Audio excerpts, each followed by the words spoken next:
நாடு முழுவதும் JN1 வகை கொரோனா வேகமாக பரவி வரும் நிலையில் இது எந்த அளவிற்கு ஆபத்தானது என்பதையும் இதன் பாதிப்பிலிருந்து தற்காத்துக் கொள்வது எப்படி என்பதையும் இத்தொகுப்பில் பார்க்கலாம்.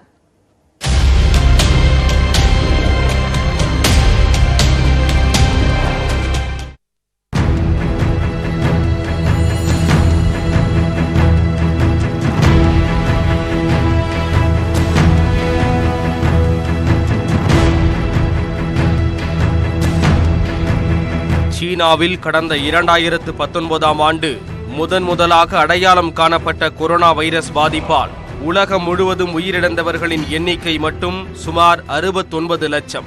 உலகத்தையே ஒரு வழி செய்துவிட்ட கொரோனாவை கட்டுப்படுத்த விதிக்கப்பட்ட பல்வேறு கட்டுப்பாடுகளால் வாழ்வாதாரத்தை இழந்தவர்கள் ஏராளம்.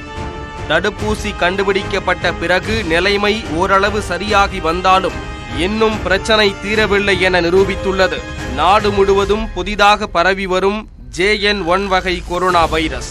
இந்த நிலையில் இந்த உலகிலிருந்து கொரோனா வைரஸை இனி முழுமையாக அப்புறப்படுத்த முடியாது என்கிறார்கள் ஆராய்ச்சியாளர்கள். நம்ம வேக்சின் கொடுத்த அப்புறம் நிறைய பேர் கொரோனா இனிமே வராது அப்படின்னு நினைச்சிட்டு இருக்காங்க, இல்ல ஒரு வாட்டி வந்ததுக்கு அப்புறம் கொரோனா வராது அப்படின்னு நினைச்சிட்டு இருக்காங்க.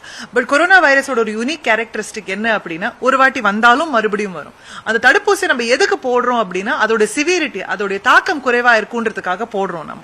நம்ம தடுப்பூசி போட்டு அதோட எந்தூசியாசம்லாம் முடிஞ்ச ஒரு 1 or 2 years ஆயிடுச்சு. பிளஸ் அந்த வைரஸ் கண்டிப்பா நம்மளால எராடிகேட் பண்ணவே முடியாது. சோ அது ஸ்ப்ரெட் ஆயிட்டு இருக்கு. ஸ்ப்ரெட் ஆகுற டைம்ல அதுல கொஞ்சம் உருமாற்றம் ஏற்பட்டு தான் வரும். அப்படி வந்திருக்கிற லேட்டஸ்ட் உருமாற்றம் தான் இந்த JN1 அப்படிங்கிறது.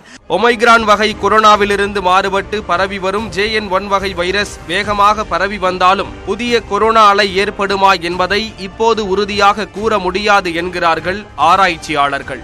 கொரோனா அறிகுறியுடன் இருக்கும் அனைவரையும் சோதிப்பது சாத்தியமில்லாதது என்பதால் தீவிர பாதிப்புடன் மருத்துவமனையில் அனுமதிக்கப்படுவோரை சோதிப்பது நல்லது என்பது ஆராய்ச்சியாளர்களின் கருத்து. JN1 வகை கொரோனா வைரஸால் பாதிப்பு குறைவு என்று உலக சுகாதார நிறுவனம் கூறினாலும் இந்த வைரஸ் மீண்டும் மீண்டும் தாக்கும் போது மாரடைப்பு, பக்கவாதம், மனச்சோர்வு உள்ளிட்ட பல்வேறு பிரச்சனைகள் ஏற்படும் என்கிறார்கள் மருத்துவர்கள். எனவே முகக்கவசம் அணிவது கட்டாயமாக்கப்படாவிட்டாலும் வெளியிடங்களுக்கு செல்லும் போது தன்னிச்சையாக முகக்கவசம் அணிந்து செல்வது நல்லது என்கிறார்கள். குறிப்பாக முதியவர்கள், கர்ப்பிணிகள் முகக்கவசம் அணிவதோடு காய்ச்சல், சளி இருப்பவர்களும் முகக்கவசம் அணிய வேண்டும் என்றும் அறிவுறுத்துகிறார்கள். அத்துடன் நமக்கு கொரோனா அறிகுறி தெரிய வந்தால் முடிந்தவரை பொது இடங்களுக்கு செல்வதை தவிர்க்க வேண்டும் என்றும் கூறுகிறார்கள் ஆராய்ச்சியாளர்கள். இப்போதைக்கு இந்த வேரியன்ட்டுக்கு ரேட் ஆஃப் ஸ்ப்ரெட் கொஞ்சம் ஹையா தான் இருக்கு. அது வைரஸோடைய ரேட் ஆஃப் ஸ்ப்ரெட்டா இல்ல நம்மளுடைய பிஹேவியர்னால ரேட் ஆஃப் ஸ்ப்ரெட் ஜாஸ்தி இருக்கான்றது கண்டுபிடிக்கிறது கொஞ்சம் கஷ்டம். ஏன்னா நம்மளோட பிஹேவியரும் அப்படி. ஏன்னா நம்ம அந்த மாஸ்க் போட்டுட்டு அவாய்ட் பண்ற சிச்சுவேஷன்ல இல்ல, அண்ட் லாக்டவுன்ஸும் பண்ண மாட்டாங்க.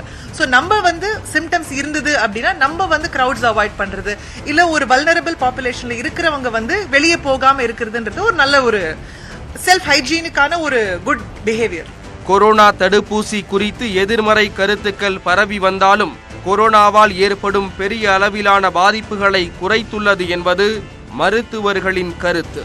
எனவே முதியவர்கள், இணை நோய் இருப்பவர்கள், வெளியில் சென்று வேலை செய்பவர்கள் கூடுதல் டோஸ் செலுத்திக் கொள்வதில் தவறு இல்லை என்றும் அறிவுறுத்துகிறார்கள் மருத்துவர்கள்.